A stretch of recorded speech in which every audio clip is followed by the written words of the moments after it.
Ba, Adrian? Lumabas ka na nga ng kwarto ko. Ang ingi-ingi niyang cellphone mo eh. Ayoko nga. Malamig kasi dito sa kwarto mo, Ate Abby. Patambay muna ako rito kahit isang oras lang. Buti ka pa nga may aircon ng kwarto mo eh. Sa akin wala. Hindi ba sabi ko sa'yo ay matutulog na ako? Nananadya ka ba talaga? Lumabas ka na sabi. Hindi ako makatulog ng dahil sa'yo eh. Hapon na hapon natutulog ka. Kaya ka nasasabihan ni Papa ng tamad eh. Ano ba pakialam mo? Ikaw nga, tamad kang maligo eh. Hindi ko na sinagot ang sinabing yun ng mas nakatatanda kong kapatid na si Abby. Mas lalo pa siyang naasar nang dumapa ako sa kama niya at nagpatuloy ako ng paglalaro ko sa aking cellphone. Naka-full ang volume nun, kaya naman umaalingaw-ngaw talaga ang malakas na tunog ng cellphone ko sa buong kwarto ni Ate Abby. Dalawa lang kaming magkapatid ni ate.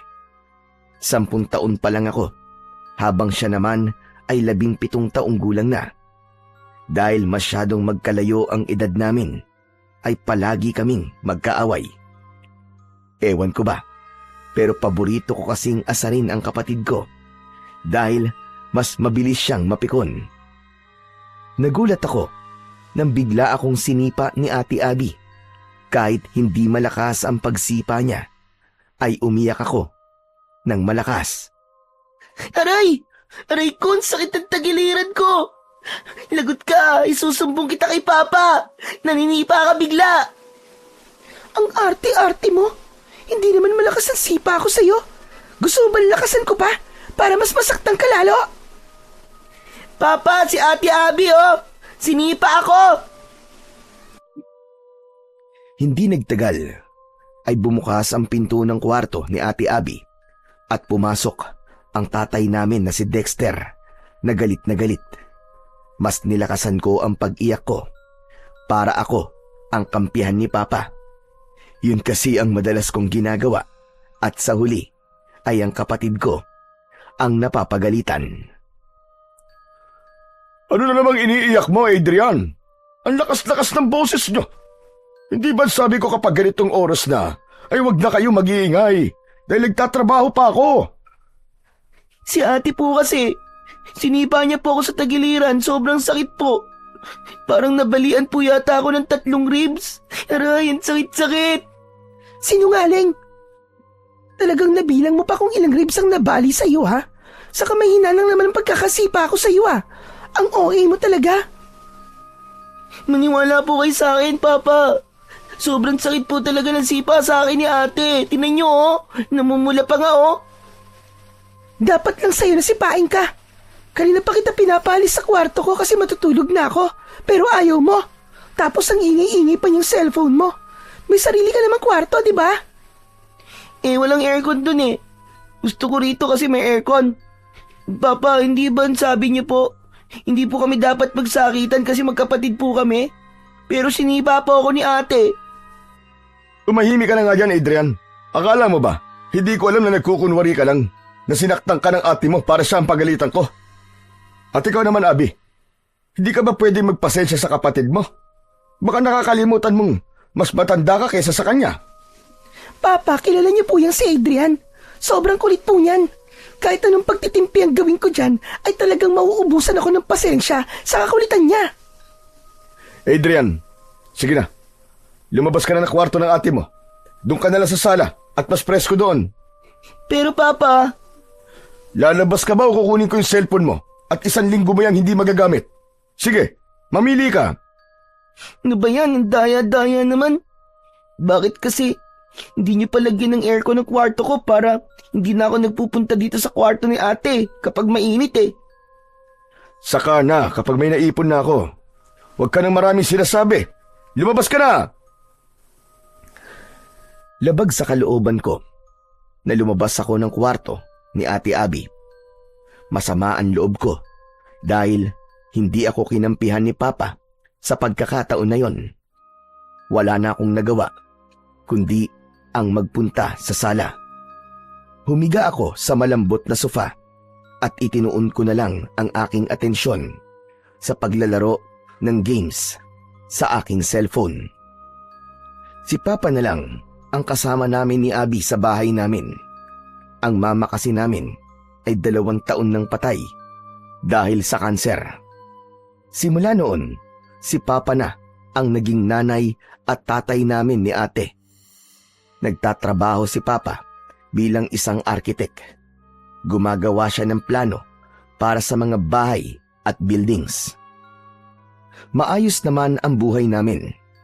Naibibigay ni Papa ang pangangailangan namin, pero hindi niya kami pinalaki ni Ate Abby na spoiled.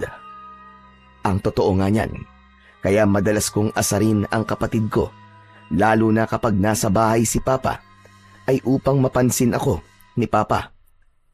Sa sobrang busy niya kasi sa trabaho, ay wala na siyang oras sa amin ng ate ko. Yun lang kasi ang paraan ko para pansinin ako ng papa namin. Kinagabihan, matapos magluto ni Papa ng hapunan, ay tinawag na niya kami ni Ate Abby. Seryoso si Papa sa paghahain ng pagkain nang umupo ako. Pinanood ko si Papa sa kanyang ginagawa. Papa, bakit hindi pa po kayo kumuha ng kasambay para meron na pong gumagawa ng mga gawaing bahay dito?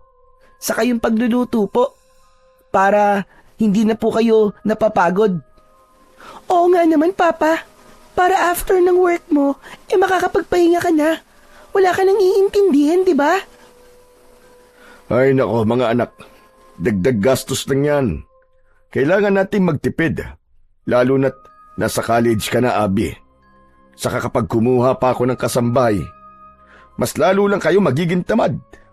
Hindi kayo matututo sa mga gawain dito sa bahay. Lalo ka na, Abby, dalaga ka na. Aba, kahit yata pagsasaing hindi ka pa marunong. Yan, buti nga sa'yo ate, napagalitan ka tuloy. Ikaw din, Adrian, manahimik ka. Kahit lalaki ka at bata ka pa, ay kailangan mo ring matuto sa mga gawaing bahay. Ako nga, nung nasa ganyang edad ako, aba, marunong na akong magluto ah. Ako rin ang nag-aalaga ng mga kapatid ko kasi ako ang panganay. Kayo rin ang mahihirapan pagdating ng araw kapag hindi kayo natuto ng mga dapat niyong matutunan. Tandaan niyo mga anak, hindi habang buhay ay magkakasama tayong 3. Kaya habang maaga pa, kailangan matuto na kayo. Wala nang nagsalita pa sa amin ni Ate Abby. Alam kasi namin na kapag marami nang sinasabi si Papa at sumagot pa kami, ay hahaba na naman ang usapan.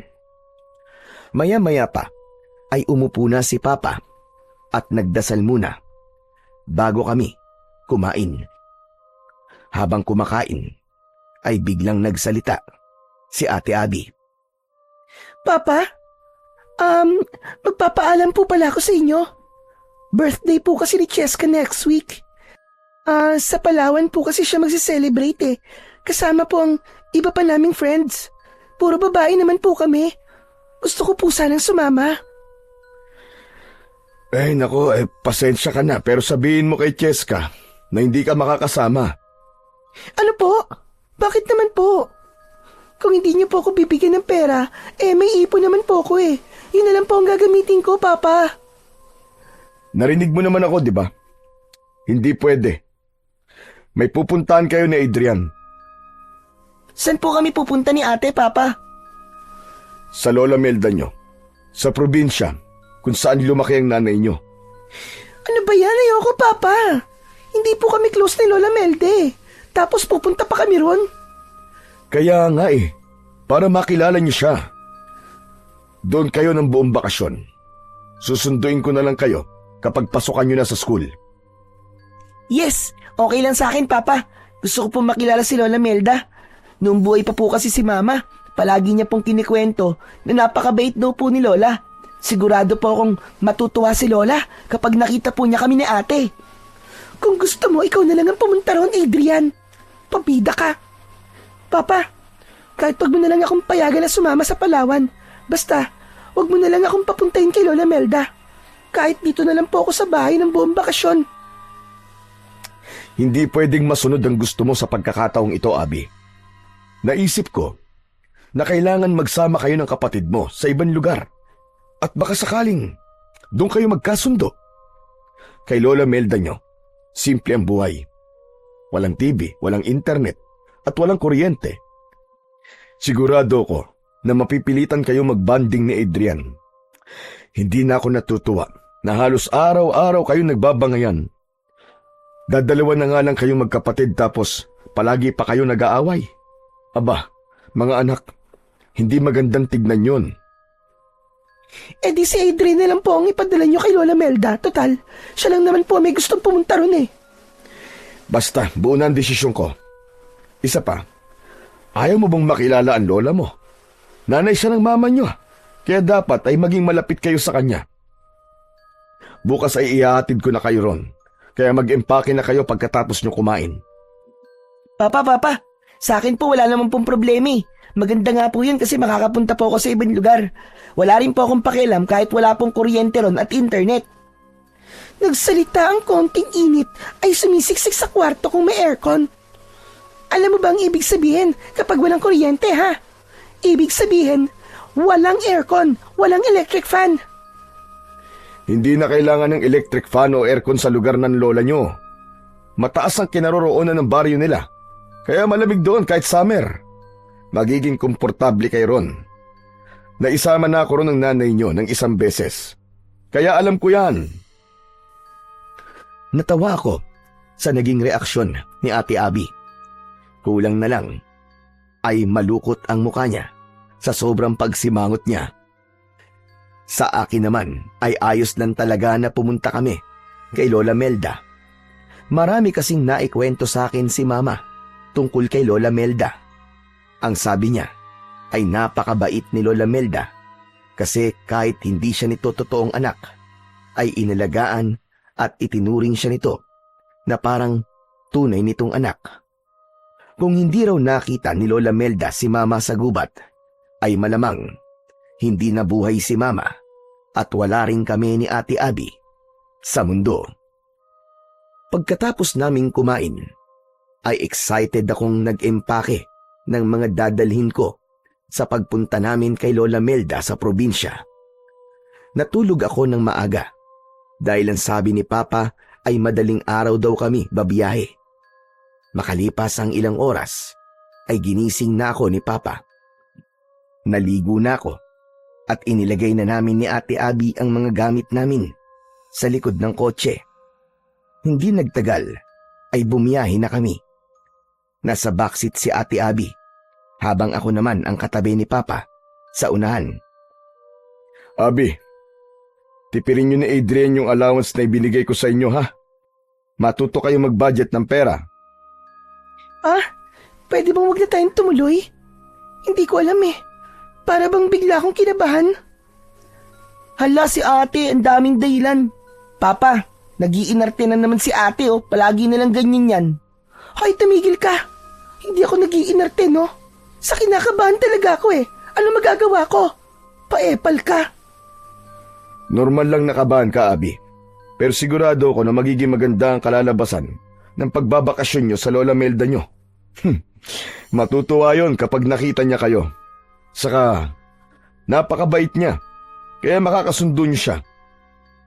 Kapag nakilala niyo ang lola niyo, masasabi niyo na totoo pala talaga lahat ng kinikwento ng mama niyo tungkol sa kanya. Excited na po akong makilala si Lola Melda, Papa. Sus, sip-sip. Kunwari excited, kahit hindi naman. Ay nako, makatulog na nga lang.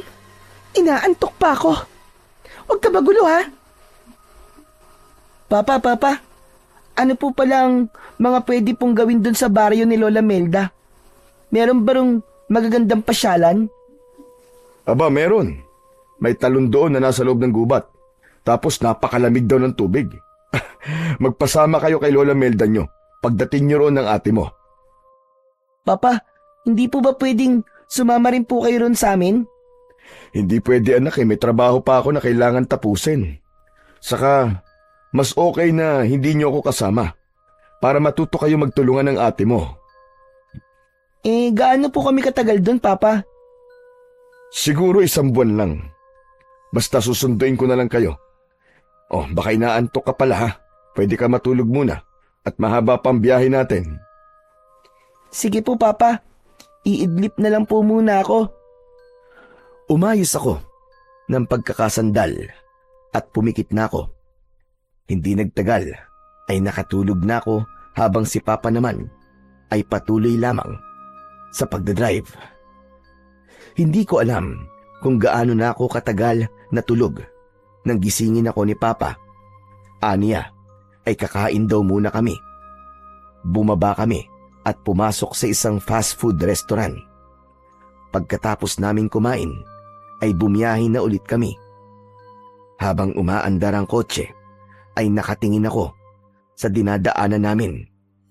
Paunti ng paunti ang mga building na nakikita ko. Pagsapit ng hapon, ay puro kabahayan na ang nakikita ko sa labas. Hanggang sa pataas na ng pataas ang aming dinadaanan.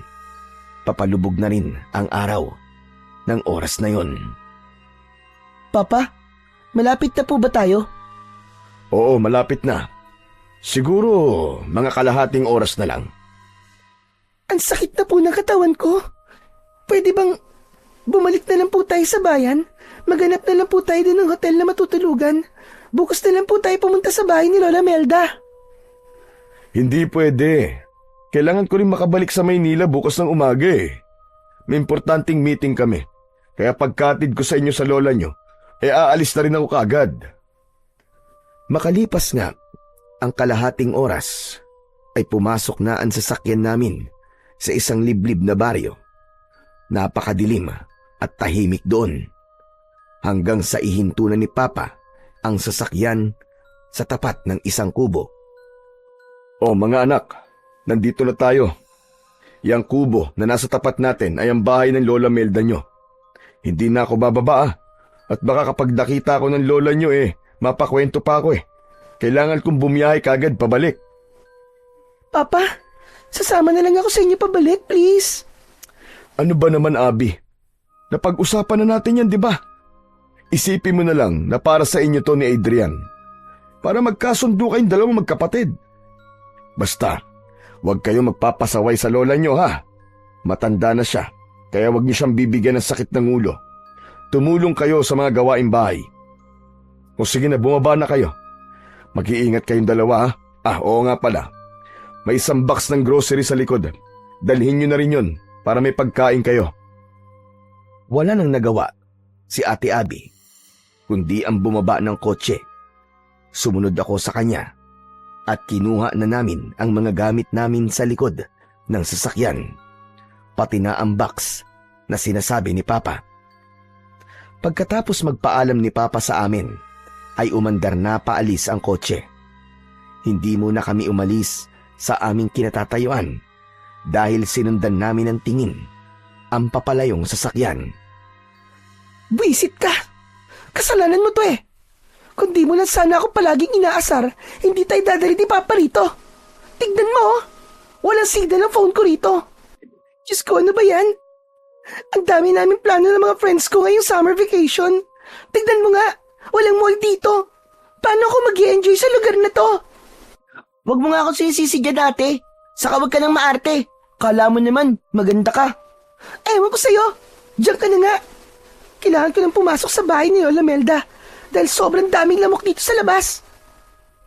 Naunang maglakad si Ate Abby papunta sa kubo. Sumunod ako sa kanya habang hila ko ang aking maleta. Ako ang kumatok sa pinto. Hindi nagtagal ay bumukas yun at isang matandang babae na may dalang lampara ang bumungad sa amin.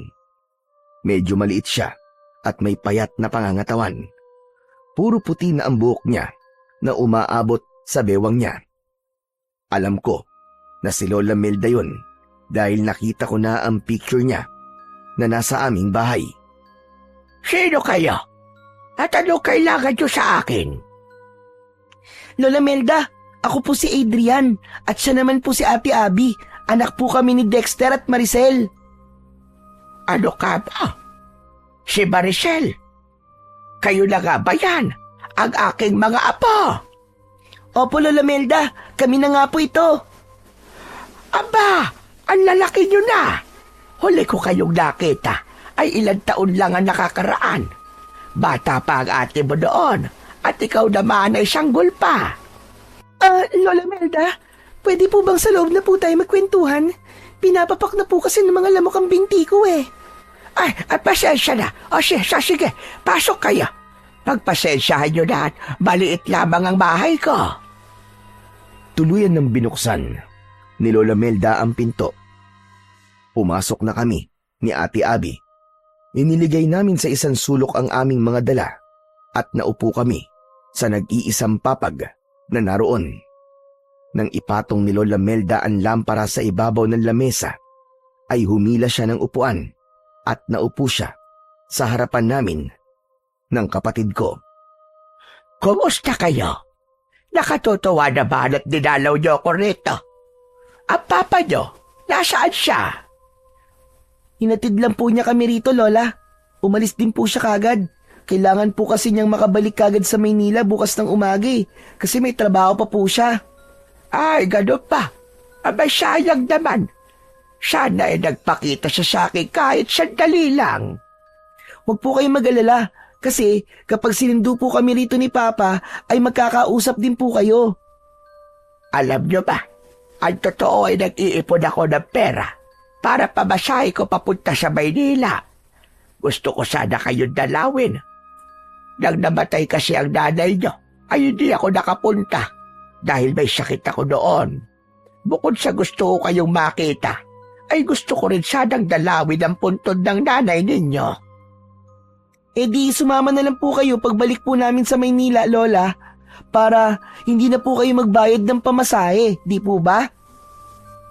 Kailan ba kayo susunduin ng papa ninyo? Ang sabi po kasi ni Papa baka 1 buwan daw po kami rito para daw po makilala ka namin ni ate. Nawala ang ngiti ni Lola Melda. Biglang naging seryoso ang mukha niya hanggang para na siyang natatakot. Isang buwan? Aba, 1 buwan kayong mananatili rito. Opo, Lola. Ito po kasing si Adrian. Palagi po akong inaaway at inaasar. Napuno na po si Papa sa pag-aaway namin. At ang naisip niya pong solusyon para magkasundo po kami ni Adrian ay dalhin po kami rito. Para raw makapag-banding kami ni Adrian. As if makikipag-banding ako dyan, no? Mas gugustuhin ko pa nakausapin ng mga ibon at manok dito kesa dyan sa kapatid ko. Hindi rin naman kita gustong kausapin, ate. Parehas lang tayo ng nararamdaman. Talaga? Sandali lang. Huwag kayo mag-away. At isa pa, hindi kayo maaaring magtagal dito. Kailangan ninyong umalis kagad. Ang akala ko naman ilang araw lang kayo rito. Hindi ko alam na 1 buwan kayong mananatili dito sa aking bahay. Teka, may telepono ba kayo? Baka pwede niyong tawagan ng inyong tatay at sabihin na sunduin na kayo kagad ngayon. Hala, bakit Lola? Ayaw niyo po ba kaming makasama ng matagal? Hindi naman sa ganun na po. Ang totoo niyan ay gustong-gusto kayong makasama na matagal. Pero hindi sa lugar na ito. Hindi kayo maaaring magtagal dito. Abi, ilabas mo na ang inyong telepono at tawagan mo kagad ang tatay mo. Lola, simula po nang dumating kami rito ay wala na pong signal ang cellphone ko. Ano ka ba? Signal? Signal po. Kailangan po ng signal para makatawag po ako kay Papa. Kaya hindi ko po siya matatawagan. Tumayo si Lola Melda at naglakad-lakad siya na para siyang hindi mapaanak na pusa. Nagkatinginan kami ni Ate Abby. Nagtaka ko sa ikinikilos ni Lola. Hindi ko maintindihan ang sinabi niya na gusto niya kaming makasama ng matagal pero hindi sa lugar na yon. Tahimik lang kami ng ate ko. Maya-maya pa ay tumigil na sa paglalakad si Lola Melda. Kung ganon, ay wala na pala tayong magagawa, kundi ang hintayin na sunduin kayo ni Dexter. Pero napakatagal lang 1 buwan. May magiging problema po ba kung magtatagal po kami rito, Lola? Malaki. Malaki ang magiging problema. Kung gusto niyo po, aalis na po kami bukas. May pera pong ibinigay si Papa sa akin. Yun po ang gagamitin namin ni Adrian na pamasahe pabalik sa Maynila. Wala sasakyan na pumapasok dito para magatid palabas ng lugar na ito. Kung maglalakad naman kayo, ay hindi rin maaari dahil aabutin kayo na napakahabang oras. Sa tingin ko, ay wala na tayong magagawa kung di manatili kayo rito hanggang sa sunduin kayo ng tatay nyo. Pero bukas na tayo mag-usap. Alam kong pagod kayo sa inyong naging biyahe. Diyan na kayo matulog sa papag. Ako naman ay dito na lamang sa mahabang upuan. Medyo inaantok na nga po ako. Pero ayos lang po ba kayo dyan sa upuan, Lola? Oo naman. Maliit naman ako kaya kasya ako dyan. Sige na, matulog na kayo magkapatid. Nang patayin na ni Lola Melda ang sindi ng lampara, ay nahiga na ako. Mabuti na lang at kasya sa papag ang 2 tao, kaya kahit paano ay hindi kami siksikan ni Ate Abby. Makalipas ang mahigit 1 oras, ay gising pa rin ako. Hindi dahil sa hindi ako sanay matulog sa papag, kundi dahil namamahay ako. Kahit anong posisyon ang gawin ko sa paghiga, ay hindi ako dinadalaw ng antok. Hanggang sa nasiko ko ang braso ni Ate Abby nang dahil sa kalikutan ko. Ano ba, Adrian? Bakit ba ang likot-likot mo? Maliit na nga tong higaan para sa ating dalawa. Hindi ka pa mapakali dyan. Paano? Hindi kasi ako makatulog, ate. Pumikit ka para makatulog ka. Hindi yung ang likot-likot mo dyan. Tapos pati pagtulog ko, naiistorbo mo. Buti nga ikaw, nakatulog na eh. At kinising ako ng kalikutan mo. Bakit? Kasalanan ko ba kung hindi ka makatulog? Isa pang likot mo dyan, ha? Papalabasin talaga kita. Tumalikod na si Ate Abby pagkatapos niyang sabihin sa akin yon. Pinilit ko na lang na matulog. Pumikit ako, pero wala pang 1 minuto ay may narinig akong kakaibang ingay sa labas. May mga nagsisigawan, pero hindi ko alam kung bakit ba sila sumisigaw. Sinundan yon ng napakahabang alulong ng mga aso. Hindi pa rin natapos dahil nakarinig din ako ng malakas na pagaspas ng mga pakpak. Ang unang pumasok sa isip ko ay baka maraming malaking ibon sa baryong yon. Nang tumahimik na ang paligid, ay unti-unti na akong tinamaan ng antok. Hindi nagtagal, ay tuluyan na akong nakatulog ng mahimbing. Kinabukasan ng umaga, ay nauna akong nagising kay Ate Abby. Nakita ko si Lola Melda na nagtitimpla ng kape. Nagising na rin si Ate Abby at agad siyang sumimangot. Aray, ang sakit ng likod ko. Pasensya na. Alam ko na sanay kayo sa malambot na higaan. Wala kasing kutsyon dito sa bahay ko. Huwag niyo pong pansinin si ate, Lola Melda. Talagang maarte lang po yan eh, saka reklamadora pa. Kaya nga po palagi po siya napapagalitan ni Papa eh. Sa masakit ang likod ko eh. May magagawa ba ako? Pakialamero ka. Hay nako, mukhang tama nga ang sinabi niyo. Palagi kayo nag-aaway na magkapatid. Magmumug na kayo doon sa batalan at saluhan niyo na ako rito sa almusal. Lola, what's batalan? Ang arte talaga nito. Batalan lang, di mo pa alam. Lababo yun. Kung saan naguhugas ng pinggan. Wala bang subject na Pilipino nung elementary at high school ka, ate? At hindi mo alam kung ano ang batalan? Bakit ba? Sa hindi ko alam eh. Hindi na ako sumagot. Nauna na akong nagpunta sa batalan para maghilamos at magmumog. Sumunod si Ate Abby sa akin at pagkatapos ay magkasabay na kaming naupo sa hapagkainan. Ipinagtimpla ko na kayo ng kape. Kung kulang sa tamis, ay dagdagan nyo na lang ng asukal. Pagpasensyahan nyo na lang at kabote ang ating almusal. Ayos lang ba yun sa inyo? Ayos lang po sa akin, Lola. Hindi naman po ako mapili pagdating po sa pagkain eh. Lola, wala po ba kayong pancake o bacon? Yan po kasi madalas na niluluto ni Papa para sa amin tuwing breakfast.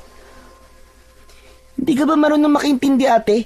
Kamote nga lang ang almusal natin. Talagang naghahanap ka pa ng wala.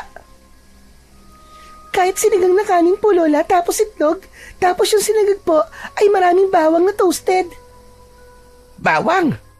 Abay walang bawang sa baryong ito. Pati na rin asin. Ano? Seryoso po ba yan? May lugar po bang walang bawang at asin? Meron. Dito sa lugar na ito ay ipinagbabawal ang bawang at asin. Bakit po, Lola? Ano po bang meron sa bawang at asin? At ipinagbabawal po yun dito. Huwag kayong magtanong. Kumain na muna tayo at lalamig na ang kape nyo. Hindi na ako nagsalita at kumuha na ako ng isang kamote. Binalatan ko yon, saka ko kinain. Pero habang kumakain ako, ay hindi naalis sa akin ang pagtataka kung bakit walang bawang at asin sa baryo ni na Lola Melda. Maya-maya pa ay napansin ko na nakasarado ang bintana at pinto, kaya pala medyo madilim sa loob. Napansin din yon ni Ate Abby at siya na ang nagsabi nun kay Lola Melda.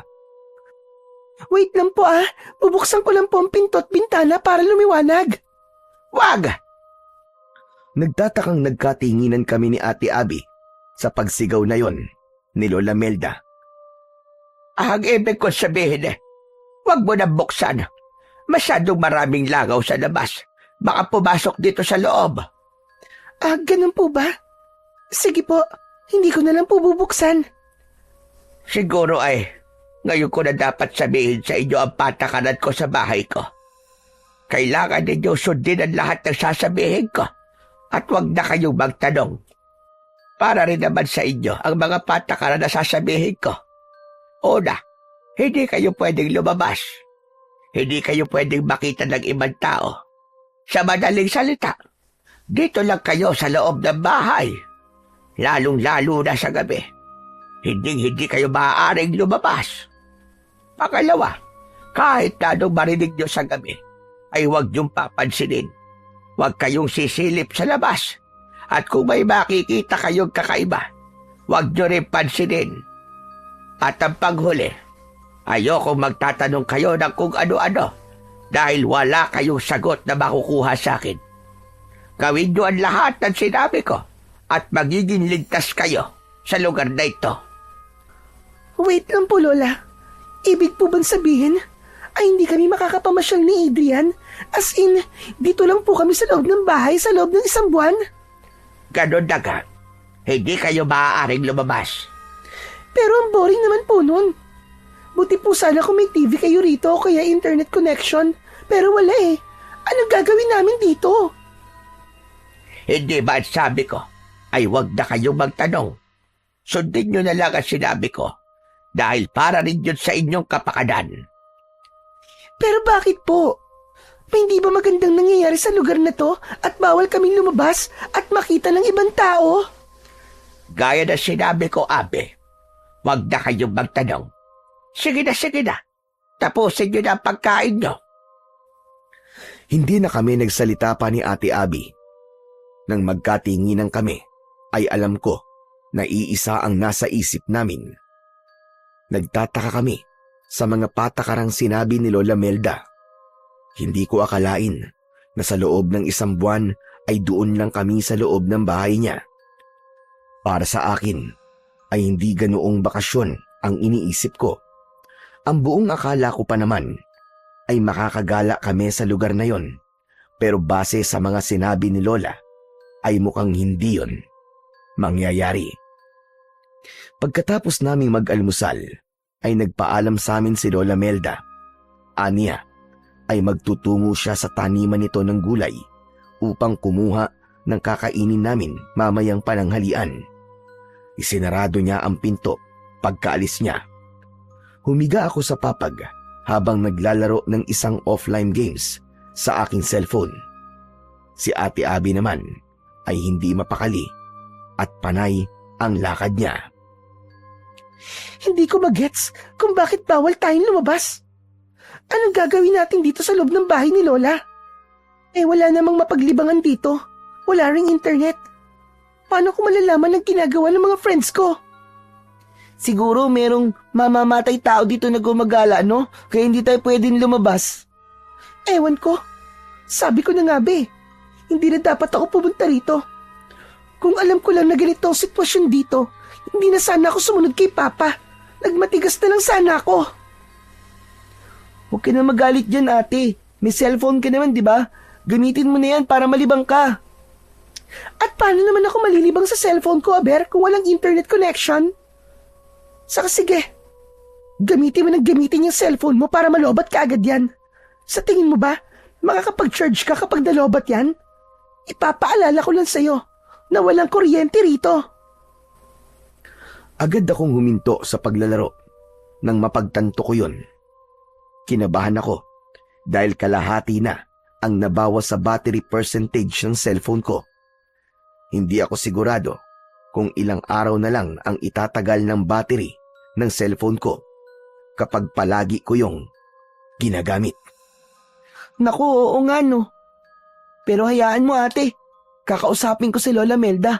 Sasabihin ko sa kanya na baka pwede tayong lumabas kahit sa likod lang tayo ng bahay niya. Hindi naman siguro tayo makikita ron ng mga tao, di ba? Isa pa yan sa hindi ko maintindihan kung bakit hindi tayo pwedeng makita ng ibang tao. Walang sense yung mga patakaran niya. Tama ka dyan, ate. Saka, nagtataka rin ako kung bakit biglang nagbago ang mood ni Lola nang malaman niya na 1 buwan tayo rito, di ba? Kasalanan mo to Dapat kasi, hindi ka pumayag na sabihin ni Papa na dadalhin niya tayo rito. Masyado ka kasi pabibo kay Papa Kung sumang-ayon ka lang sana sa akin at dalawa tayong tumutol sa gusto ni Papa, baka mas nakinig siya sa atin. Hindi ko naman kasi alam na ganito ang mangyayari, ate. Sa totoo lang, okay lang sa akin na walang internet at kuryente. Akala ko makakagala tayo rito. Pero hindi pala. See? Akala mo kasi ay palagi ako nag-iinarte. Mas matanda ako sa'yo, no?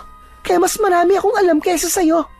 Saka, hindi ba sinabi ko na bago tayo umalis, kinakabahan ako?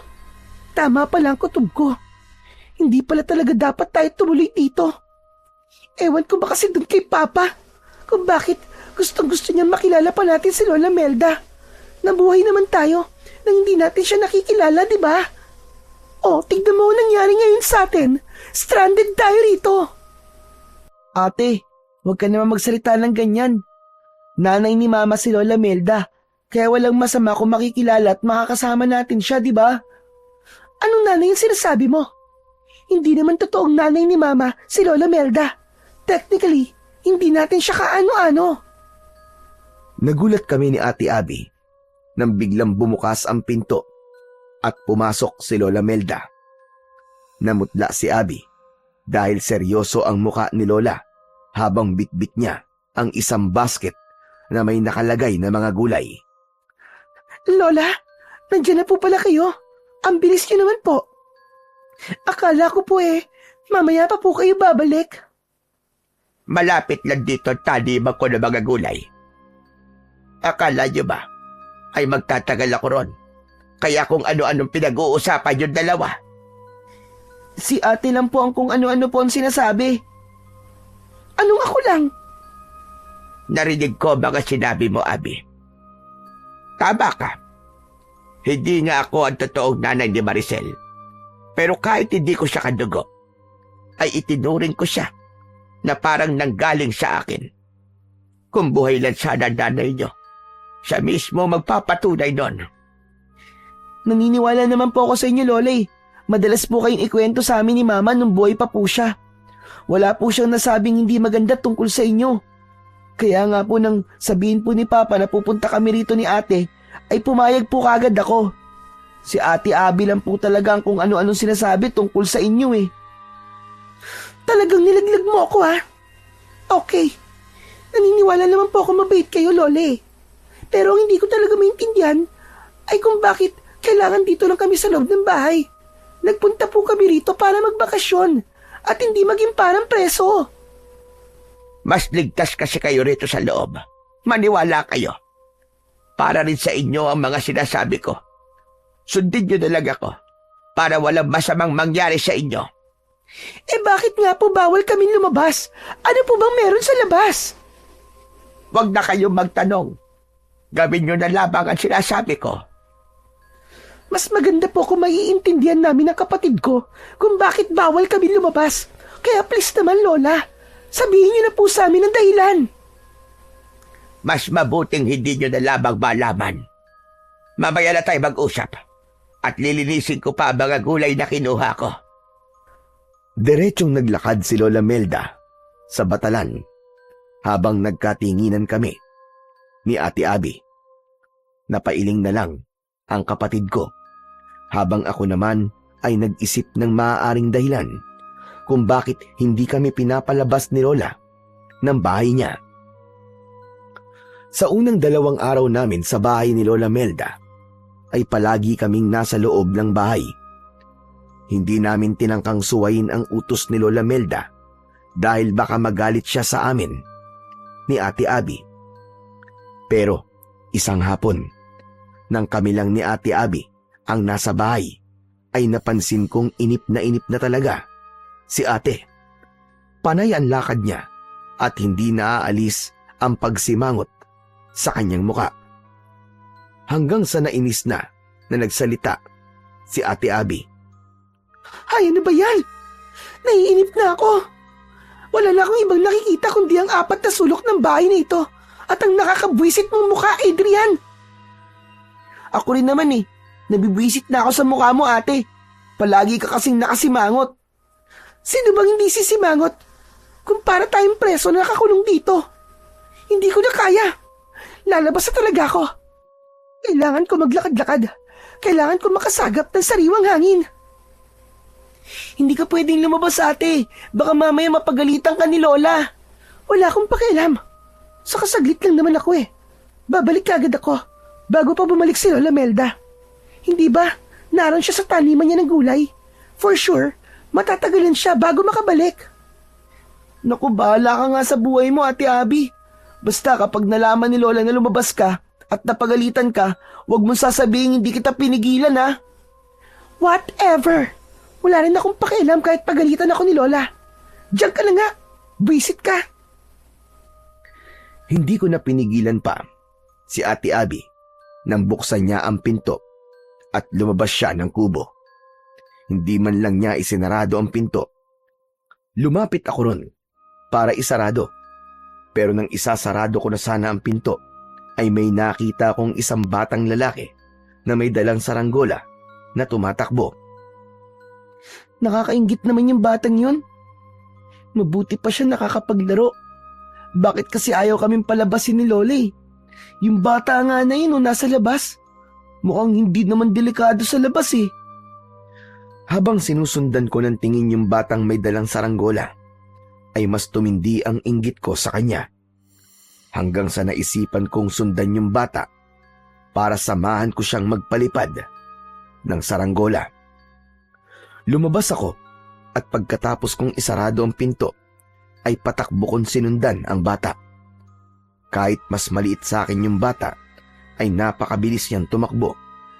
Pumasok siya sa gubat, pero nakasunod pa rin ako sa kanya. Hanggang sa mabilis na nawala sa paningin ko ang bata. Luminga-linga pa ako sa paligid. Pero, hindi ko na siya nakita.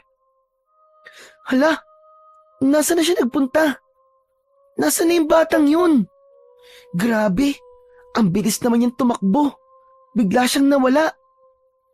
Napakamot ako sa likod ng aking ulo, pero hindi pa rin ako sumuko na hanapin yung bata. Hindi pa kasi ako nakapagpapalipad ng saranggola at gusto ko yung subukan. Nagpatuloy ako sa paglalakad hanggang sa may narinig akong kaluskos sa kung saan. Sinundan ko ang tunog at nagulat ako sa aking nakita. Nakita ko ang batang lalaki na kinakain ng lamang loob ng isang baboy ramo. Puno ng dugo ang kamay at bibig ng bata. Para siyang gutom na gutom at sarap na sarap kahit hilaw ang kinakain niya. Hindi ako nakagalaw sa aking kinatatayuan. Dahil sa sobrang pagkabigla, nagulat ako nang mula sa likod ko ay may kamay na tumakip sa aking bibig. Hinila ako ng taong yun palayo. Sinubukan kong makawala pero mas malakas sa akin ang taong yun. Binalot ako ng takot. Gusto kong sumigaw pero hindi ko magawa.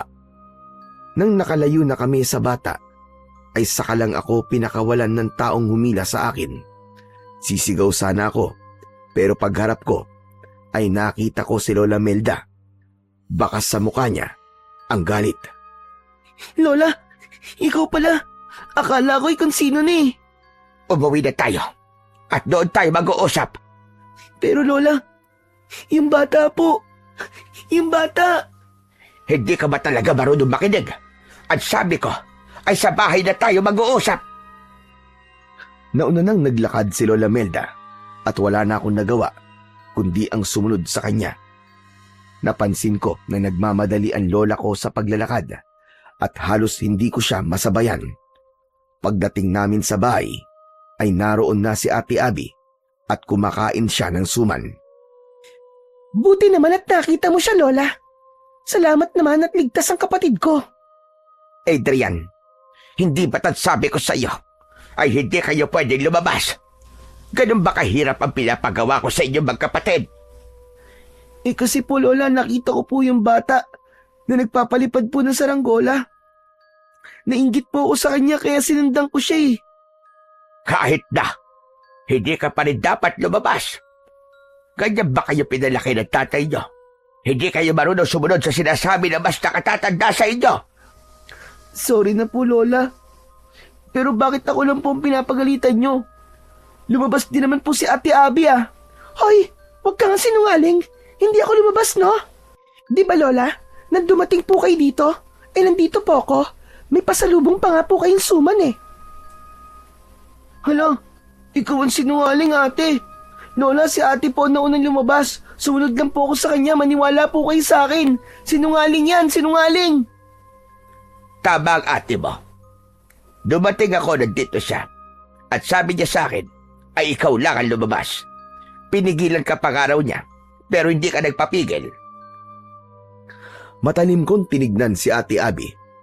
Doon ko na-realize na bago nakauwi si Lola Melda ay nagawa ng bumalik ni ate sa bahay. Kaya inakala ni Lola na hindi siya lumabas hanggang sa naalala ko yung batang nakita ko sa gubat.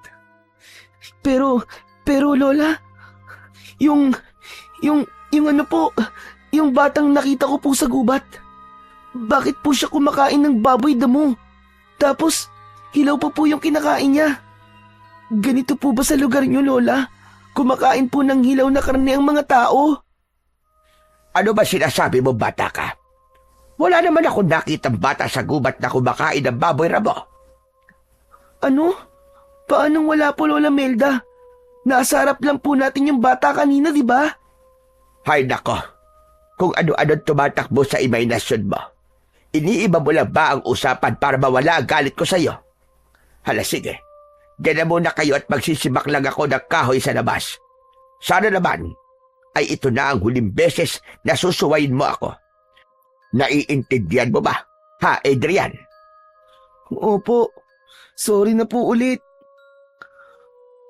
Matapos yun, ay lumabas na si Lola Melda. Nang kami na lang ni Ate Abby ang nasa loob ng bahay, ay pigil na tumawa si ate na parabang nang aasar. Sabi ko naman sa'yo, di ba? Babalik ako bago dumating si Lola Melda. Ikaw kasi, lumabas ka pa eh.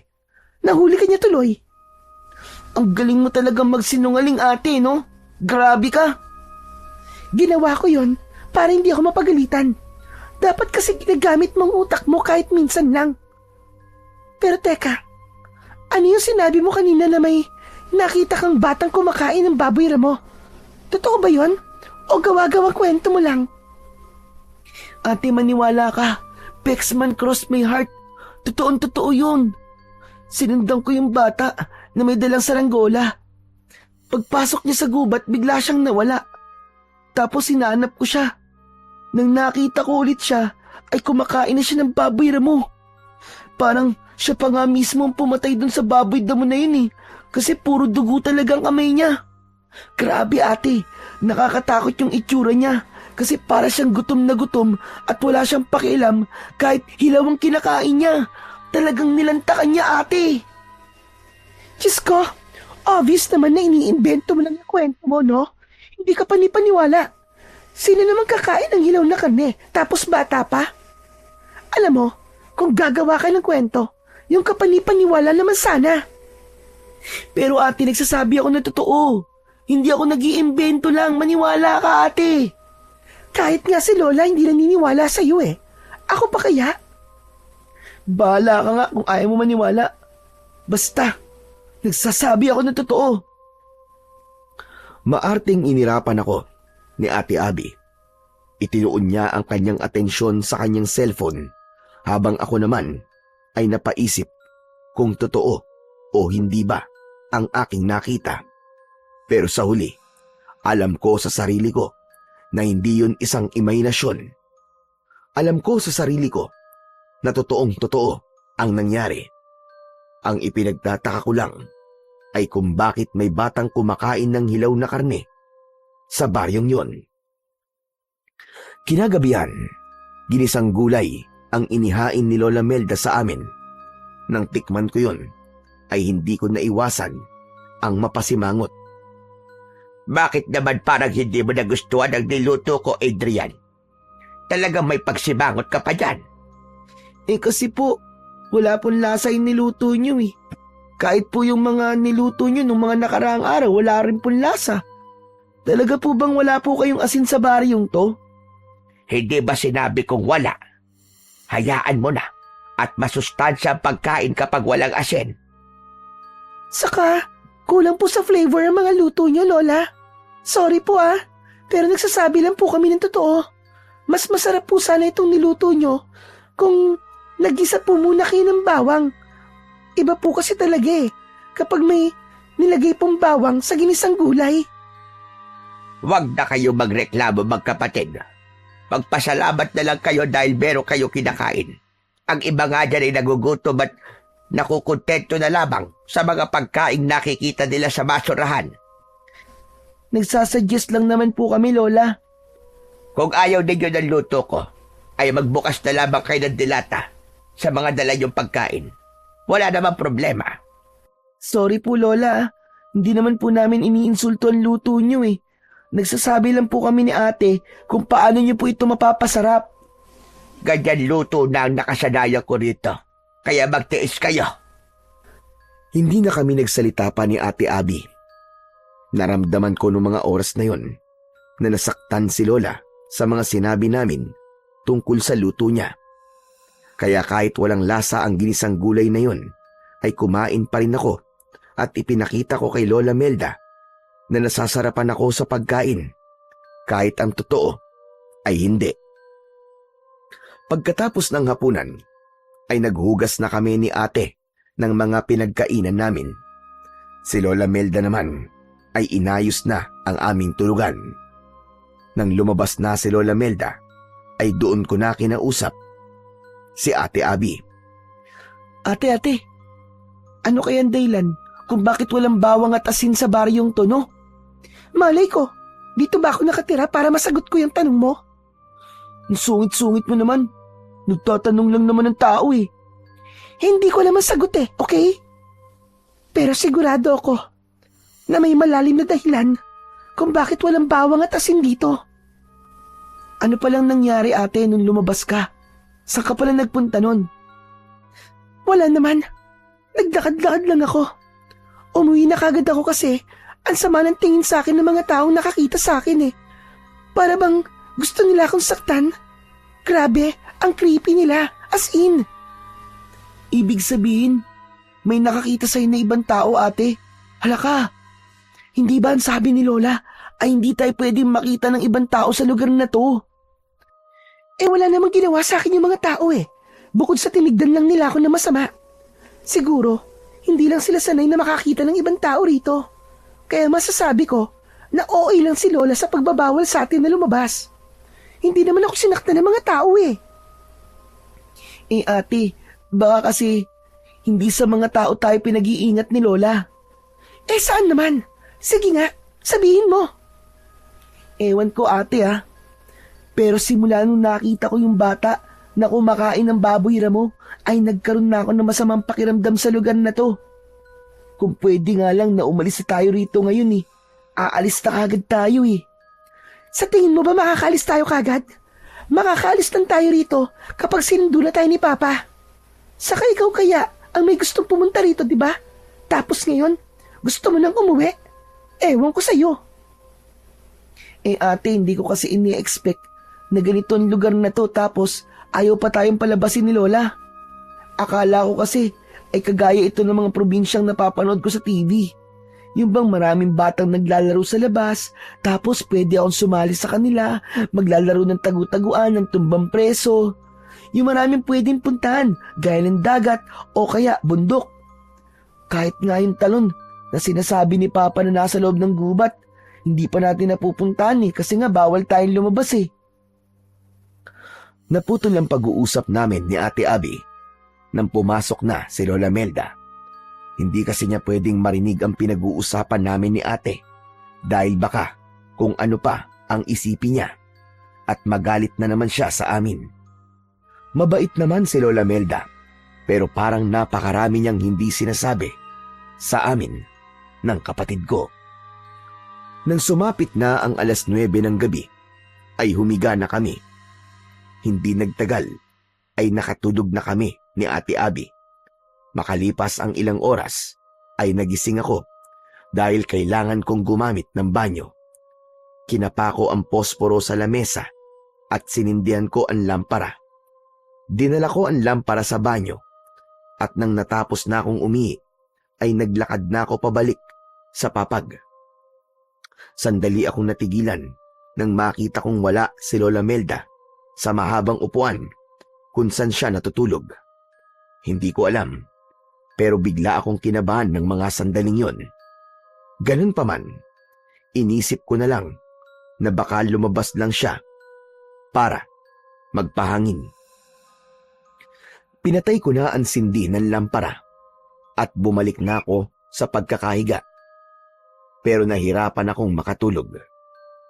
Lumipas pa ang 1 oras pero hindi pa rin bumabalik si Lola Melda. Hanggang sa nagdesisyon na akong gisingin si Ate Abby. Marahan ko siyang tinapik sa braso.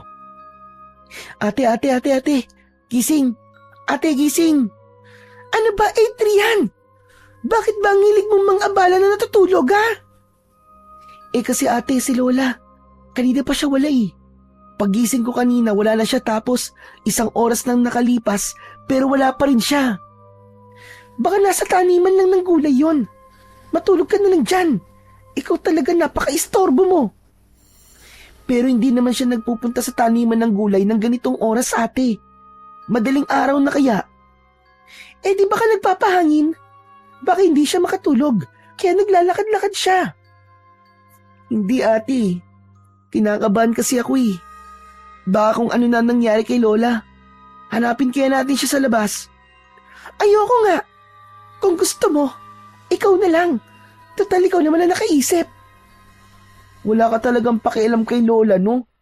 Kung ayaw mo akong samahan, ako na lang ang maghanap sa kanya. Bumaba ako sa papag at dire-diretso akong naglakad papunta sa pinto. Nang bubuksan ko na ang pinto, ay hinawakan ni Ate Abby ang braso ko. Oo na. Sasamahan na kita. Baka mamaya, kung ano pa mangyari sa'yo sa labas, paniguradong masisisi naman ako ni Papa. Natuwa ako dahil sinamahan ako ni Ate Abby sa paglabas ng bahay. Napakalamig ng hangin at sobrang tahimik ng paligid. Sinabi ng ate ko na baka nasa likod ng bahay si Lola, kaya naglakad kami papunta roon. Habang papalapit kami sa likod ng bahay, ay nakarinig kami ng malakas at mabilis na paghingal. Natatakot na nagkatinginan kami ni Ate Abby. Sumenya siya sa akin na wag akong maingay. Naging maingat ang aming pagakbang habang nakasandal kami sa dingding ng kubo. Pagsilip namin ay nakita namin sa likod ng kubo ang isang nilalang na nakatalikod sa amin. Nakaluhod siya at para siyang may kinakain na kung ano. Dahil madilim ay hindi namin masabi kung si Lola Melda ba yun. Ang sigurado lang kami ay isa yung matandang babae na may magulong buhok na kulay puti. Lola? Lola Melda? Ikaw ba yan? Mabilis na lumingon ang nilalang. Sabay kaming napasigaw ni Ate Abby nang makita namin ang nakakatakot na itsura ng nilalang. Puno ng dugo ang bibig at kamay nito. Matutulis ang kanyang mga ngipin at mabalasik ang kanyang muka. Para siyang isang halimaw na hindi namin maintindihan kung ano talaga siya. May hawak ang nilalang na patay na manok at yun ang kinakain niya. Hinawakan ni Ate Abby ang kamay ko at hinila niya ako pabalik sa loob ng kubo. Mabilis niyang isinarado ang pinto. Narinig namin ang mahaba at nakakatakot na pag-angil nang nakita naming nilalang. Napayakap kami sa isa't isa ni Ate Abby.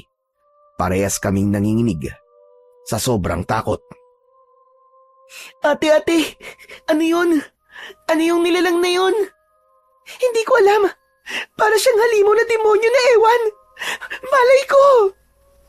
Naku ate, baka pumasok siya rito. Anong gagawin natin? Baka kainin din tayo ng gaya nung sa manok. Sabi ko naman kasi sa'yo may mga taong kumakain dito ng hilaw na karni. Pero, parang hindi tao yung nakita natin. May tao bang ganun ang mukha? Ate, natatakot ako. Baka makapasok siya rito. Baka kainin tayo nun. Biglang bumitaw si Ate Abby sa akin sa pagkakayakap. Hindi. Hindi ako papayag na saktan niya tayo kung papasok siya rito. Kailangan nating lumaban sa kanya. Gawin natin ang lahat. Ano? Paano natin lalabanan yun, Ate Abby? Hindi ba nakita ang mga ngipin at kuko niya?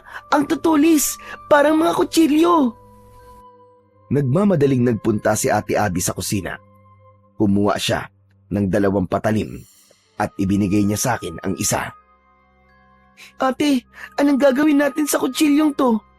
Siguro magluluto tayo. Ipagluluto natin yung halimaw kapag nakapasok siya rito. Ewan ko sa'yo. Siyempre, para hindi niya tayo kainin, lalabanan natin siya. Gagamitin natin ang kutsilyo na to para ipagtanggol ang sarili natin. Kung kinakailangan patayin natin siya, ay papatayin natin siya. Pero ate, masama ang pumatay, di ba? Baka makulong tayo nun. Ayoko makulong. Kahit na ikaw ang papatayin, masama pa rin ba yun? Saka huwag ka mag-alala. Kung mapapatay man natin ang halimaw na yun, ay hindi tayo makukulong. Dahil ipagtatanggol lang natin ang ating sarili. Self-defense ang tawag doon. Kaya lakasan mo ang loob mo, Adrian. Kailangan mong maging matapang. Naunang pumwesto si Ate Abby sa harapan ng pinto. Tumabi ako sa kanya. Nanginginig pa rin ako nang dahil sa sobrang takot. Kahit malamig, ay tagaktak ang pawis sa aking muka. Maya-maya pa ay nakarinig kami ng yabag ng paa sa labas. Palapit yon ng palapit sa pinto. Tumigil ang yabag sa harap ng pinto, kaya maigpit kong hinawakan ng kutsilyo. Tinignan ko si Ate Abby. Hindi niya inaalis ang tingin sa pinto at nakatutok doon ang kutsilyong hawak niya. Hanggang sa bumukas ang pinto, sabay kaming napasigaw ni ate sa sobrang takot at gulat. Hoy! Ano't sumisigaw kayo dalawa? Ako ito! Sa sobrang tuwa ko na makitang ligtas si Lola Melda, ay tumakbo ko sa kanya at mahigpit ko siyang niyakap. Lola, buti na lang at buhay pa po kayo. Akala ko po kung ano na po nangyari sa inyo At bakit naman ganyan na sinasabi mong bata ka? Ano bang iniisip mo? Na mamamatay ako? Kasi po, nagising po si Adrian na wala kayo. Kaya po lumabas kami para hanapin kayo. Tapos Lola, may nakita po kaming parang halimaw sa likod ng bahay niyo. Nakakatakot po ang itsura niya. Para po siyang tao, pero sigurado po kami na hindi po siya tao. Ano ba sinasabi mo, Abi? At hindi kita maintindihan. At bakit kayo may hawak na kutsilyo? Natatakot po kasi kami, Lola Melda. Akala namin ipapasok dito yung halimaw na yun eh. Kaya ang sabi po ni ate, kailangan daw ipagtanggol namin ang aming sarili. Ay, nako. Kayo talagang magkapatid. Kung ano-ano na lamang ang nakikita nyo.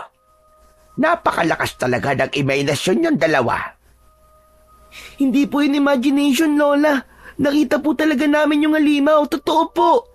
Kumakain pa nga po siya ng manok eh. Nagsasabi po kami ng totoo, Lola Melda.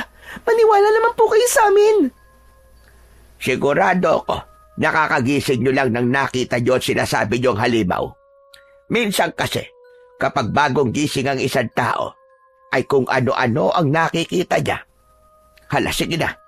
Ang mabuti pa ay bumalik na kayo sa pagtulog. Sige na, sige na. Pero Lola Melda, Adrian, ayaw nyo naman siguro na magalit ako, hindi ba? Sundin nyo na lang ako. Sige na, matulog na kayo uli. Bagsak ang balikat na bumalik ako sa papag para humiga. Isinarado na ni Lola Melda ang pinto at ibinalik niya ang mga kutsilyo sa kusina. Nang tumabi na si Ate Abby sa akin, ay pinilit kong matulog. Pero hindi ko magawa. Nasa isip ko pa rin kasi ang itsura nung nakakatakot na halimaw na nakita namin kanina. Natakot ako na baka hanggang sa panaginip ay makita ko siya. Pagsapit ng umaga, pagkatapos naming kumain ng almusal, ay umalis si Lola Melda para pumunta sa kanyang taniman. Kaya nagkaroon kami ng pagkakataon ni Ate Abby na mag-usap ng kaming dalawa lang.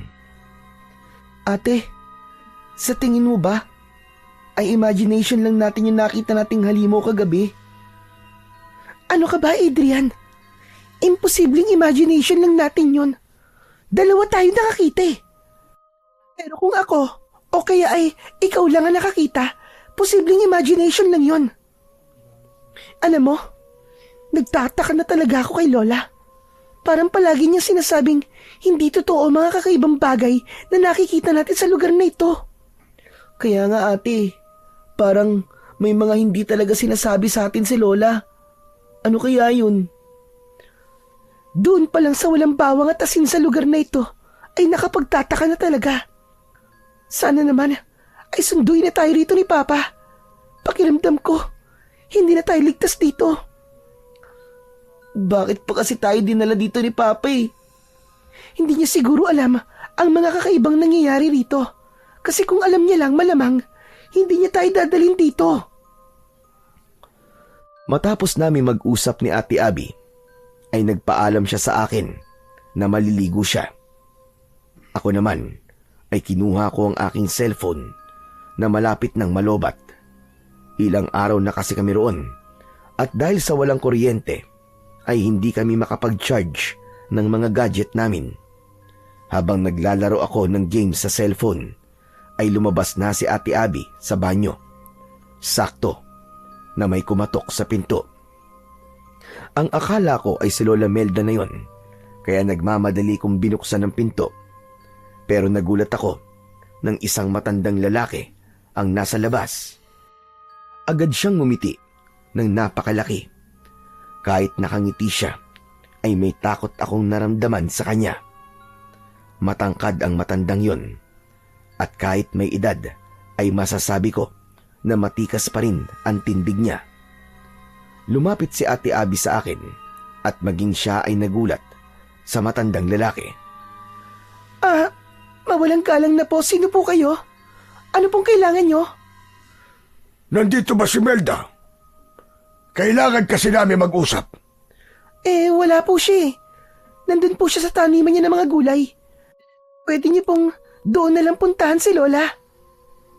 Lola, ibig sabihin apo kayo ni Melda. Opo. Apo niya kayo. Pero iba ang amoy ng dugo niyo. Sabihin niyo nga, hindi niyo kadugo si Melda, tama ba? Nakakaamoy po kayo ng dugo? Oo, lalo na sa mga taong kagaya niyo. Ang babata niyo pa. Ilang taon na kayo? 10 taon na po ako. Ito pong ate ko, 17 na po. Sariwan-sariwa. Hindi ko akalain na totoo ang sinabi sa akin ng isang bata na may mga bisitang tao si Melda. Mas lalong tumindi ang takot ko nang dahil sa paraan ng pagtingin ng matandang yun sa amin. Para siyang nakatingin sa isang napakasarap na pagkain. Bagyapan ng laki ang kanyang mga mata. Alam ko na parehas kami ng nararamdaman ni Ate Abby dahil iniharang niya ang sarili niya sa unahan ko na para bang pinoprotektahan niya ako. Hindi po ba sinabi ko nang wala po rito si Lola? Nandun po siya sa taniman ng gulay. Kung importante po ang dahilan kung bakit niyo po siya gustong makausap, puntahan niyo na lang po siya roon.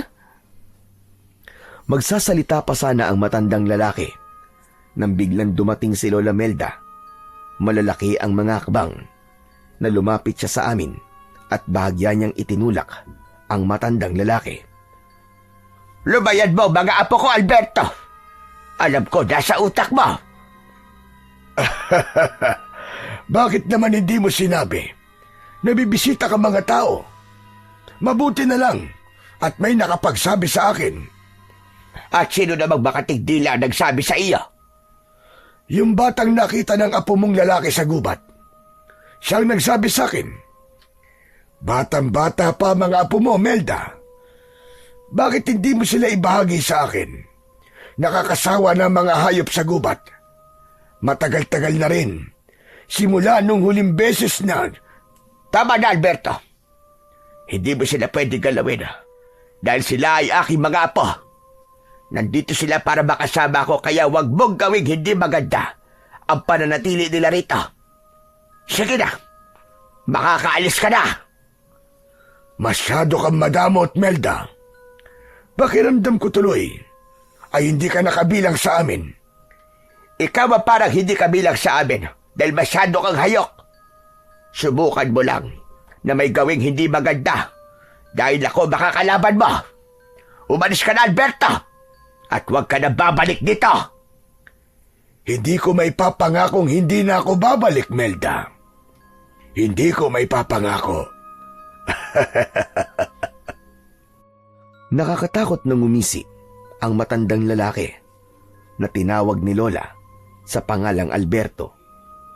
Sinulyapan pa niya kami ni Ate Abby bago siya tuluyang naglakad palayo. Nang wala na si Alberto, ay pumasok na si Lola Melda at agad niyang isinarado ang pinto. Ramdam na ramdam ko ang labis na tensyon niya dahil habol niya ang kanyang paghinga. Bakit niyo pinagbuksan ng pinto si Alberto?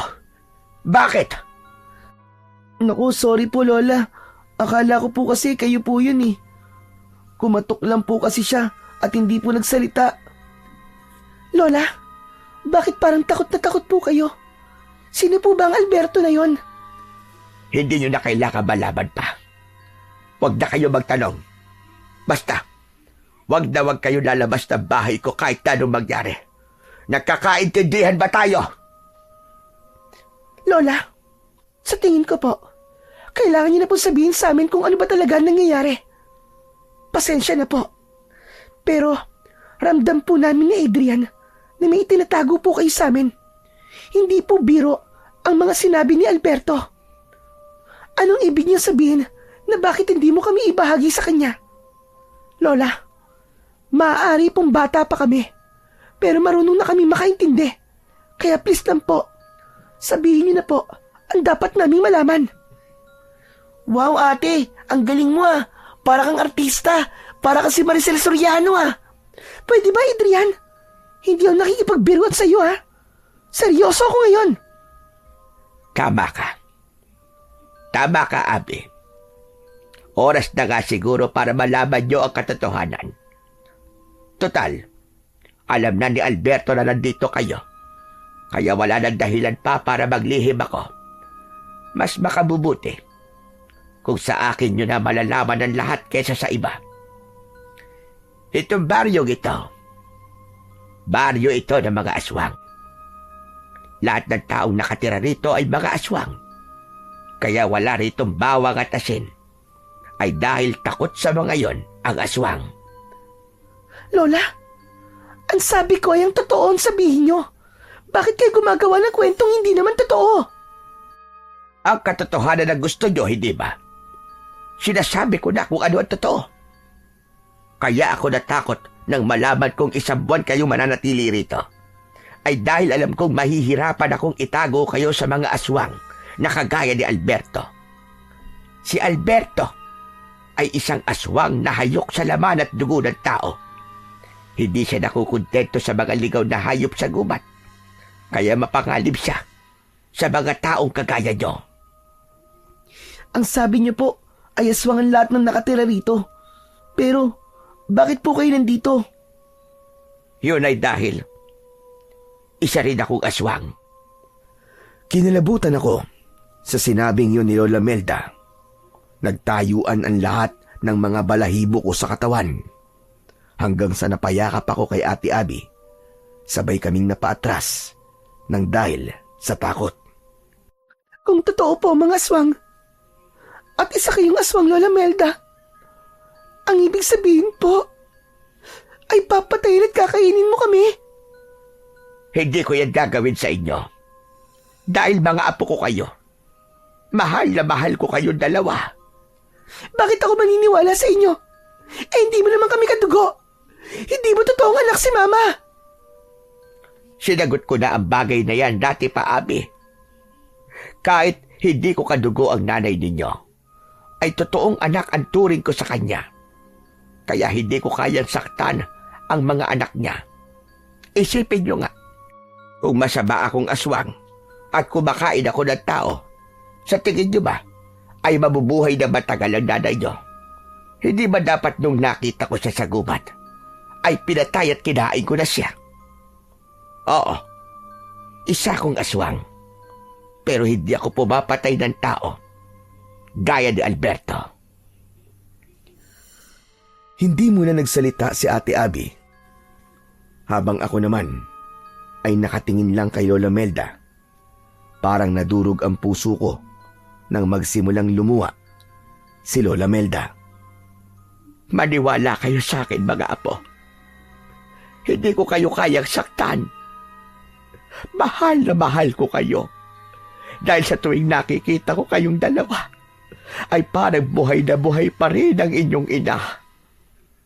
Naramdaman ko ang sinseridad sa lahat ng sinabi ni Lola Melda. Lumapit ako sa kanya at walang takot ko siyang niyakap. Naniniwala po ako sa inyo, Lola. Kasi matagal na po kami rito ni ate. Kung masama po kayong aswang, ay dapat dati pa kayo may ginawang hindi maganda sa amin. Sorry po kung nagduda po ako sa inyo. Natatakot lang po kasi ako eh. Naiintindihan ko kayo. Hindi ako galit sa inyo. Pero, paano po si Alberto? Paano po kung bumalik siya rito? Huwag kang mag-alala. Dahil gagawin ko ang lahat, kahit ialay ko pa ang sarili kong buhay, para lang maprotektahan kayong dalawa magkapatid.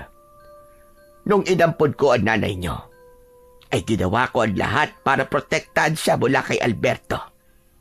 Kung nagawa ko noon, ay sigurado ko na magagawa ko ulit yun ngayon.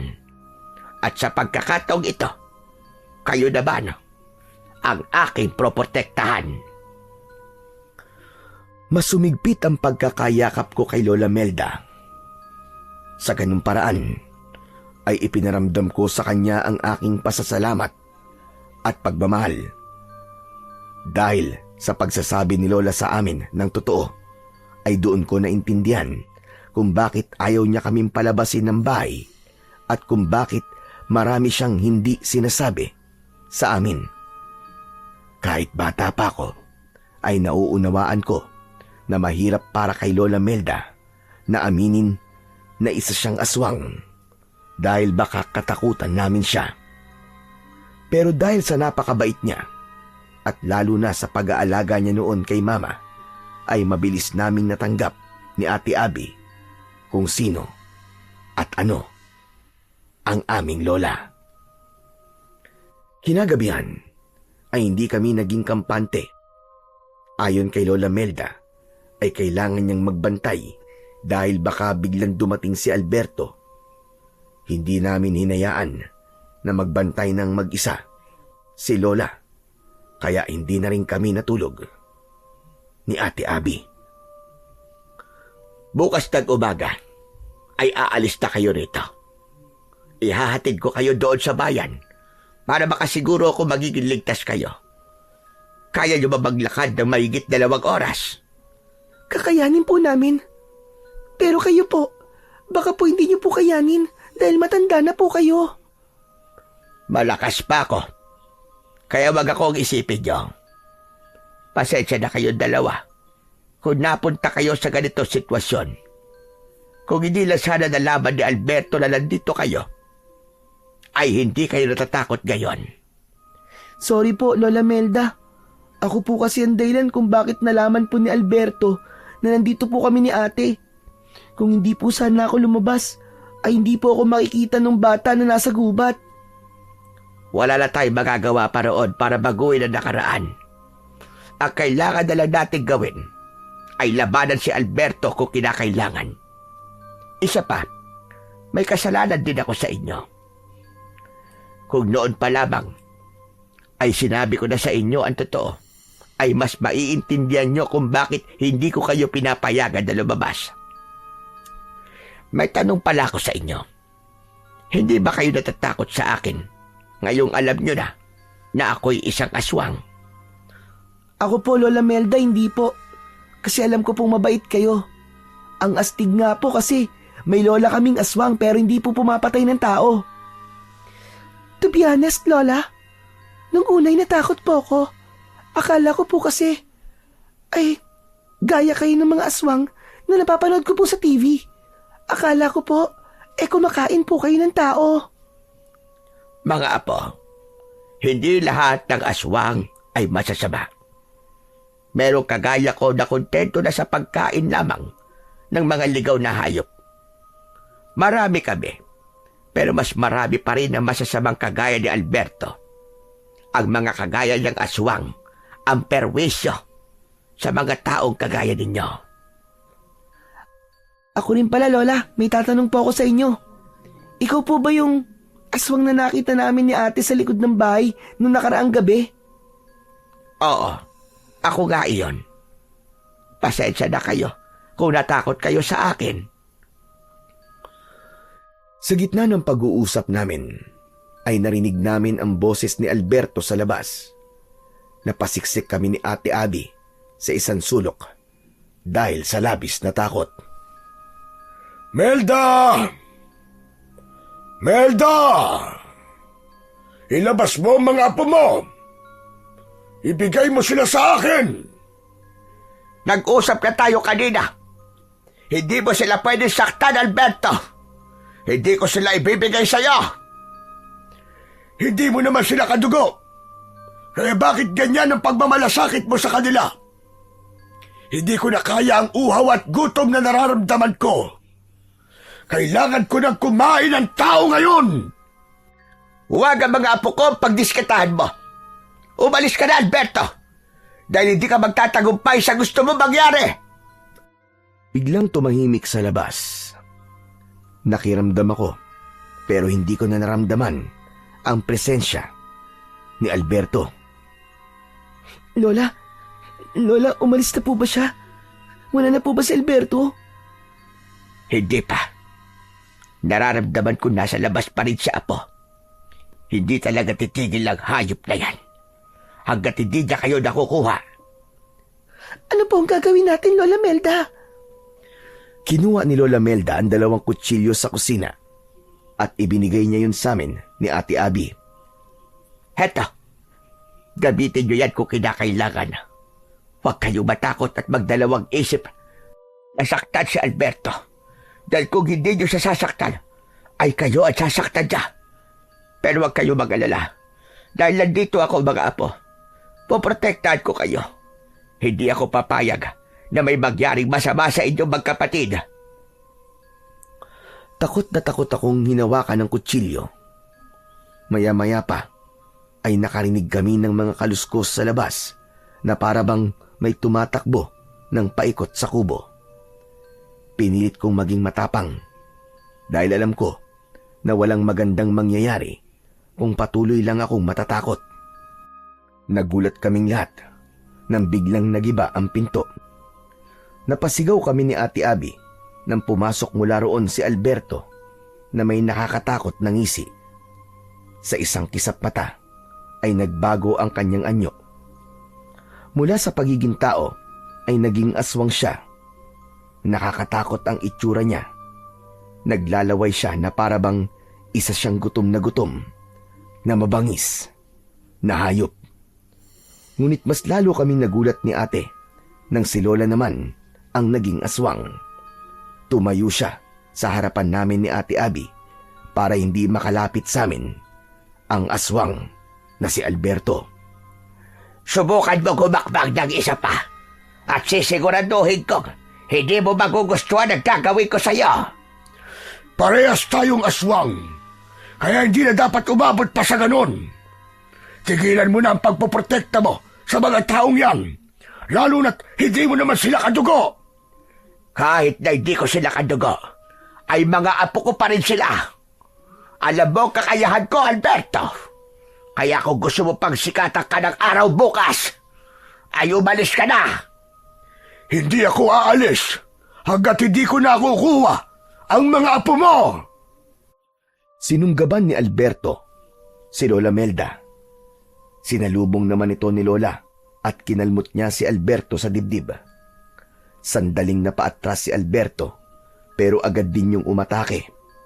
Tatakbo sana si Alberto papunta sa amin ni Ate Abby pero mabilis siyang hinawakan ni Lola sa balikat at hinila pabalik. Nanlaki ang mga mata ko nang walang kahirap-hirap na binalibag ni Lola si Alberto. Sinunggaban yun ni Lola Melda at kinagat sa leeg. Nang lumingon si Lola sa amin ay napasinghap kami dahil hindi kami sanay na makita siya na nasaan yung aswang. Hindi na makakabago nito si Alberto. Kunin niyo ang importante niyong mga gamit at aalis na kayo rito.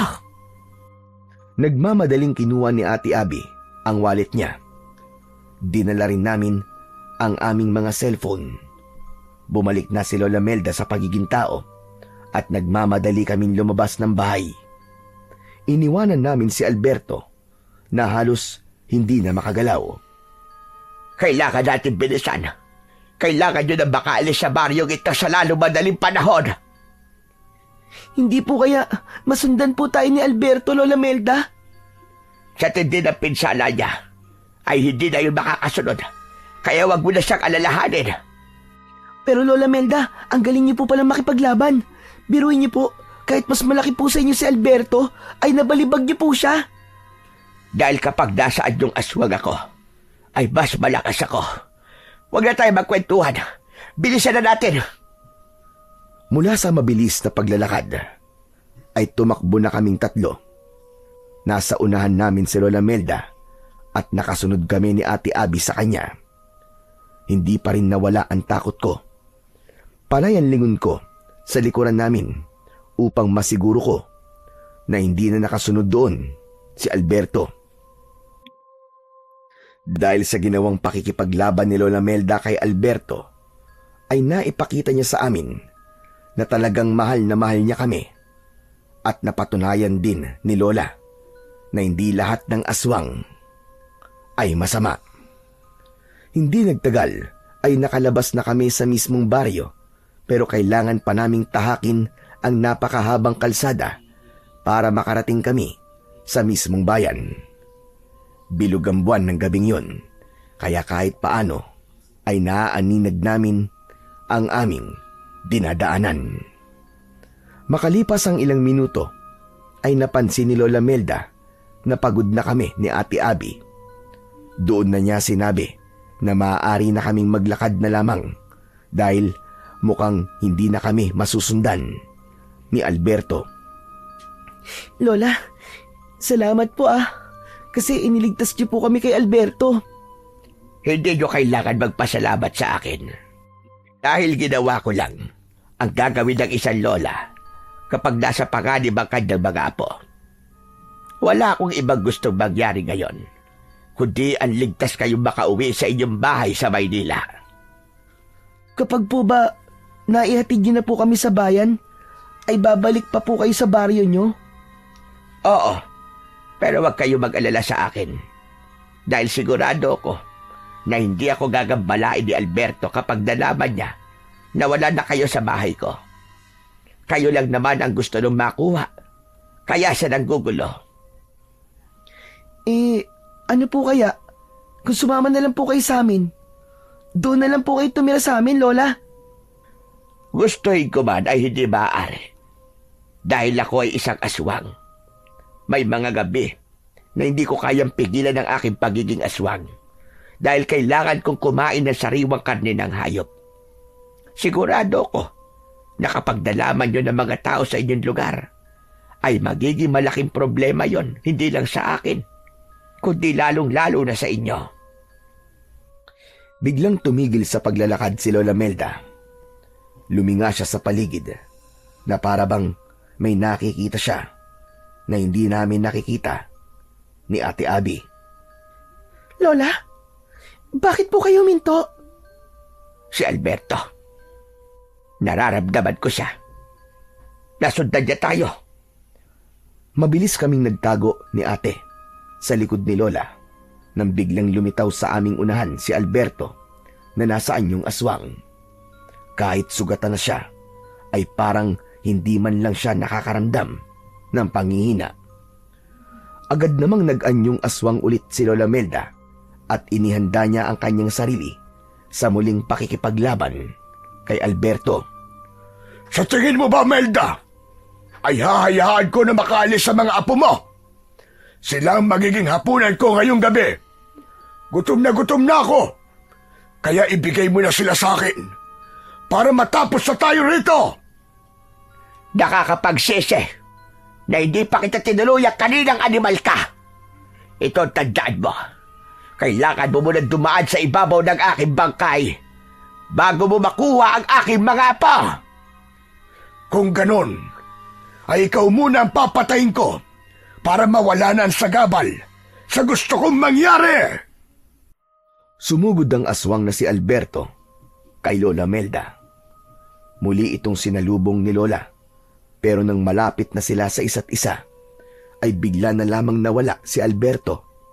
Nagulat na lang kami nang sumulpot si Alberto sa likod ni Lola Melda at bumaon sa likod ni Lola ang matutulis nitong mga kuko. Mabilis na humarap si Lola Melda, pero sinalubong siya ng pagkagat ni Alberto sa balikat. Malakas na napasigaw si Lola Melda nang dahil sa labis na sakit. Umiiyak na kami noon ni Ate Abby dahil sa pag-aalala para sa aming lola. Kahit may hawak kaming kutsilyo, ay wala kaming lakas ng loob na labanan si Alberto dahil sa nakakatakot niyang anyo. Sinuntok ni Alberto sa sikmura si Lola Melda. Nangihinang napaluhod sa lupa si Lola. Lola! Lola Melda! Tumakas na kayo. Sige na. Iwanan niyo na ako rito. Iligtas niyo ang mga buhay ninyo. Biglang niyakap ni Lola Melda si Alberto at kinagat niya yun sa leeg.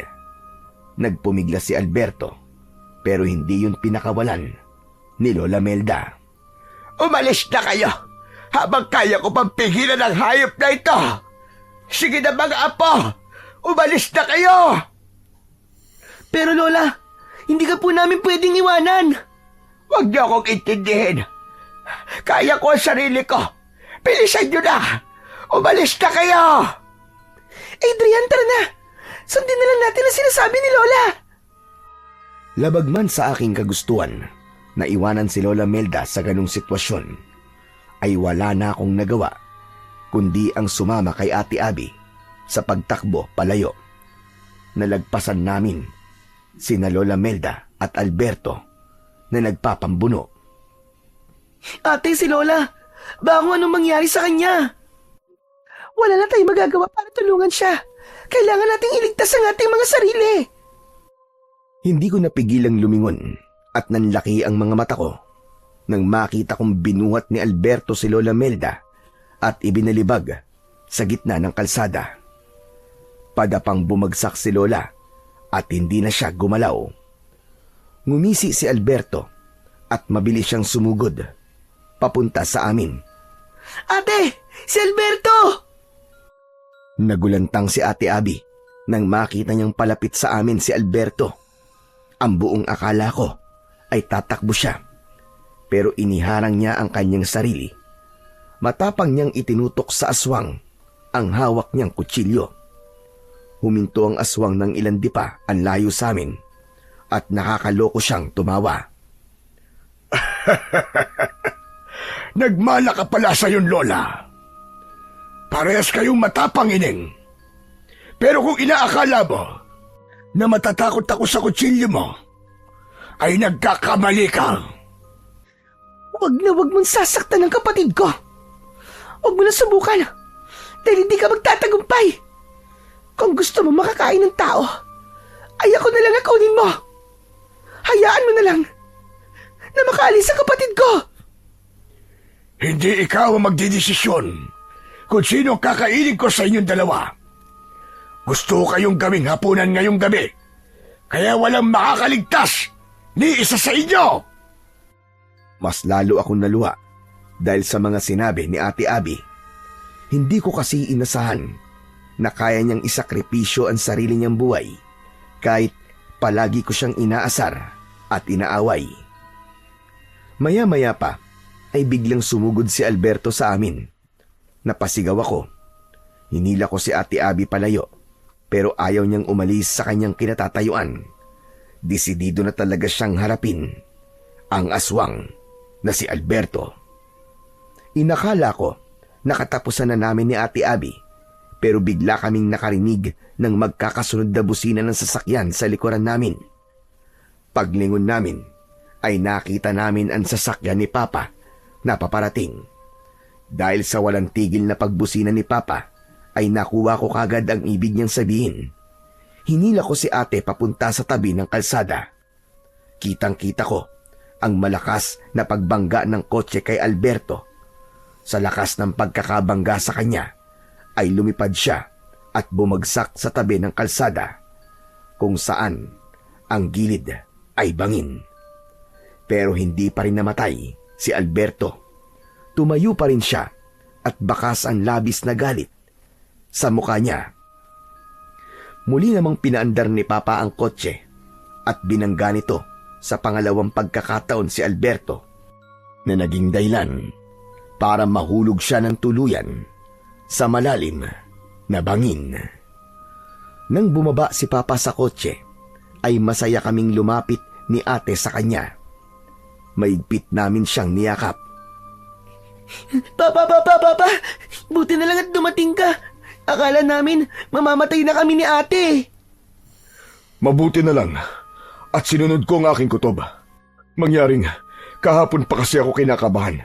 Kaya naisipan kong puntahan na kayo sa bahay ng lola nyo. Hindi ko naman akalain na ganito ang sasalubong sa akin dito. Sino ba ang lalaking yun? At bakit ganun ang itsura niya? Papa, aswang po siya.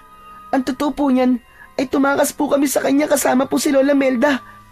Teka, si Lola, kailangan po natin siya madala sa ospital.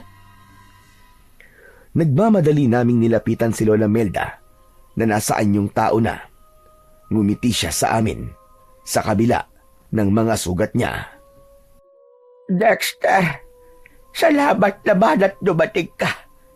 Ilayo mo na mga anak mo rito at huwag na kayong babalik dito kahit kailan.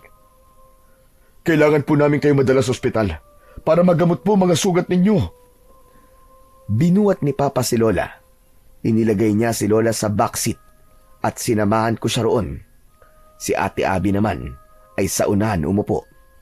Nang umandar na ang sasakyan, ay doon ko nasabi sa akin sarili na ligtas na kami mula kay Alberto. Tinignan ko si Lola Melda at ngumiti ako sa kanya. Lola Melda, maraming salamat po. Mahal na mahal po kita. Lola, wag na po kayong mag-alala. Kasi, ligtas na po tayo. Nahihirapang ngumiti si Lola Melda. Ipinikit niya ang kanyang mga mata at isinandal niya ang ulo niya sa balikat ko. Nang gabing yun, napatunayan ko na kahit hindi namin kadugo si Lola Melda, ay handa pa rin siyang isakripisyo ang sarili niyang buhay para sa amin ng ate ko. Nang nadala na namin si Lola Melda sa malapit na ospital, ay doon na namin ipinaliwanag kay Papa ang lahat. Wala kaming inilihim sa kanya, kahit pa ang pagiging aswang ni Lola Melda. Nung una, ay halatang hindi niya matanggap ang mga sinabi namin. Pero nang si Lola Melda na mismo ang nagpaliwanag kay Papa, ay doon na siya naniwala. Tinanggap naman ni Papa si Lola Melda dahil alam niya kung gaano ito kabait at kabuti. Nang nakalabas na si Lola Melda sa ospital, ay bumalik siya sa kanyang baryo, habang kami naman ay nagbalik na sa Maynila. Paminsan-minsan ay dumadalaw siya sa amin sa Maynila at nalaman namin na namatay pala si Alberto sa pagkakahulog nito sa malalim na bangin. Ang pangyayaring yon sa aming buhay ang naging daan para magkaayos kami ng tuluyan ng aking ate Abby. Napagtanto namin na sa uli ay kami pa rin ang magtutulungan. Doon ko naunawaan na kami lang ni ate Abby ang tunay na magkakampi. At yun ang aral na hindi ko makakalimutan magpakailanman.